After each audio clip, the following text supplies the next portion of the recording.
Family and fellow soldiers, I'm the Professor, and this is the Moment of Truth. And now the Friday Crime Report. Denver, Colorado, June 10th, 2020, 11:40 a.m.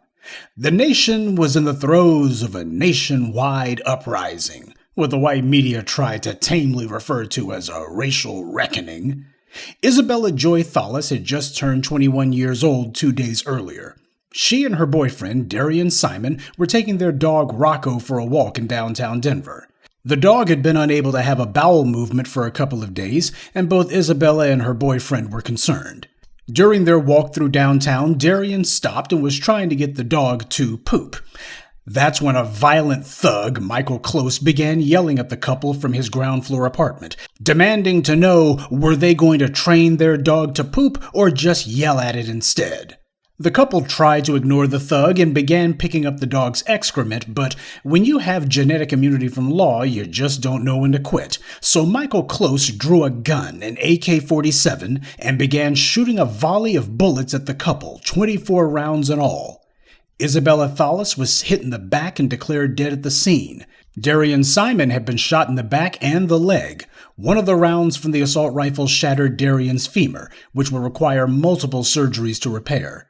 Darian Simon is co-owner of a clothing company, Be a Good Person, which makes streetwear.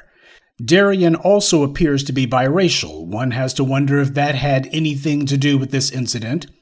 After the murder, Michael Close called a close friend of his, and he left a message on his friend's voicemail that said, "Dude, I effed up really effing bad. There's no going back from this now."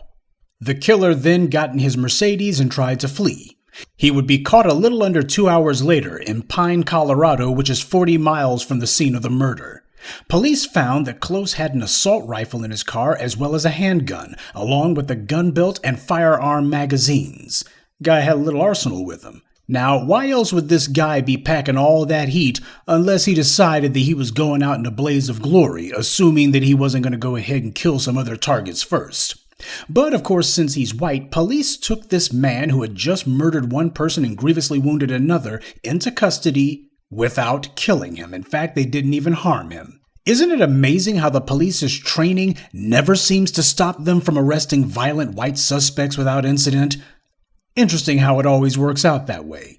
The weapon used in the murder was an AK-47 that had been fitted with an illegal high-capacity magazine.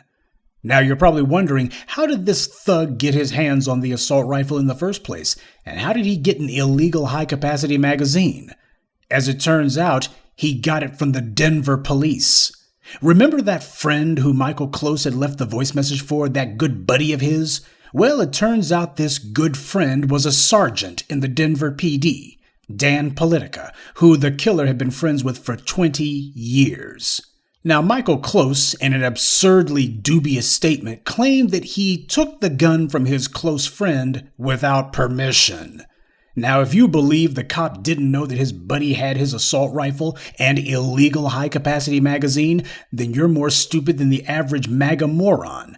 And even the authorities didn't believe that because they never charged Michael Close with stealing the assault rifle. Now, according to the Denver Police Department, Politica had informed the department that the weapon was missing. And even if we were silly enough to take that explanation from the police at face value, why is it that Politica never suspected that his good buddy of 20 years, the person who had the most contact with the weapon, might have been the one who, ran off with it? Keep in mind, this is supposed to be the police we're talking about here. A Denver PD cop gave this thug an assault rifle, and this same cop had purchased an illegal high-capacity magazine for the weapon, which was then used in a murder double shooting. And then afterwards, the killer calls this same cop friend up. Shouldn't the killer have been terrified to call the police? He wasn't. His first instinct was to call the cops because he thought that he could trust them in a circumstance like this. And he has good reason to. White supremacists always cover for each other.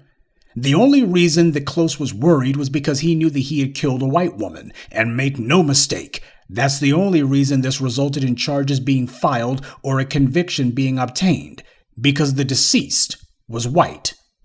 Oh, and on a side note, You won't be surprised to learn that in March 2021, that Denver cop who the killer got the assault rifle and illegal high-capacity magazine from was allowed to resign from the Denver PD, and shocker, the Denver Police Department said they didn't have grounds to bring any charges against him, even though the city of Denver has an assault weapons ban.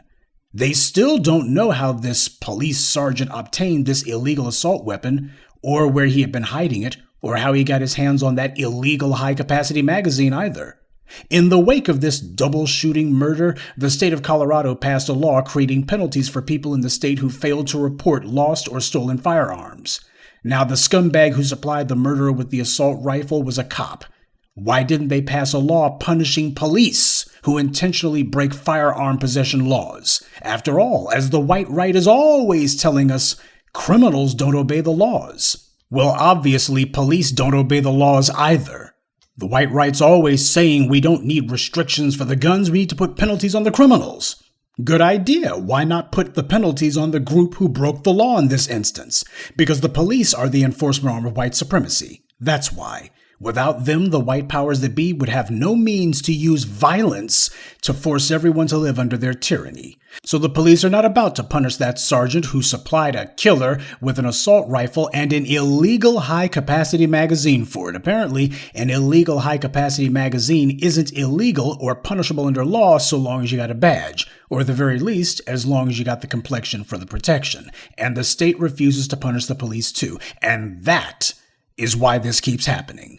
You have a bright young man, a business owner who is shot, and his girlfriend, only a couple of days after her birthday, murdered by some violent thug, and the accessory to the crime is not charged at all, and nothing is done to address the fact that police are floating weapons to murderers.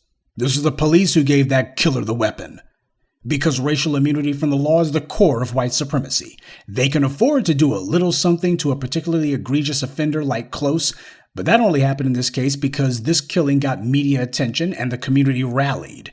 But the overall system of racial immunity from law continues. For every Michael Close who they have no choice but to sacrifice for the sake of appearances, there's literally hundreds if not thousands of others every single month who you never hear about and whom nothing is ever done about. This Officer Politica character is almost certainly working for some other gang of thugs with badges somewhere by now. And his having given a gun and an illegal high-capacity magazine to a killer isn't going to be held against him, just like Kyle Rittenhouse's buddy who illegally supplied that killer with an assault rifle. The law can't be allowed to touch some people, and the fact that the killer got the weapon and an illegal high-capacity magazine from law enforcement means that this wasn't just your run-of-the-mill killing, this was an execution by the state. The police are giving illegal weaponry to thugs. They're breaking the law to supply murderers with weapons, and these killers are using these illegal weapons to murder people simply for walking down the street. And the government refuses to do anything about them, which means they condone and support this violence. So the public, particularly black people, must take personal responsibility for their own safety. It's our right. Because when the police are being allowed to help killers murder people merely for taking their pets for a walk, reasonable citizens understand they need a companion that barks louder than their dog. And that's this week's Friday Crime Report. Keep your eyes open and stay on alert, because there's a lot worse criminals out there than the ones that the white corporate media chooses to show you. Good day, and be one. I'd like to take a moment to mention some of our contributors. CJ, Endoro Emblem, Roxanne Allen, Montrez Braxton, and Mark Anderson. Salute to them, and thank you to everyone for listening, liking, and sharing this message. Black empowerment only exists because of you.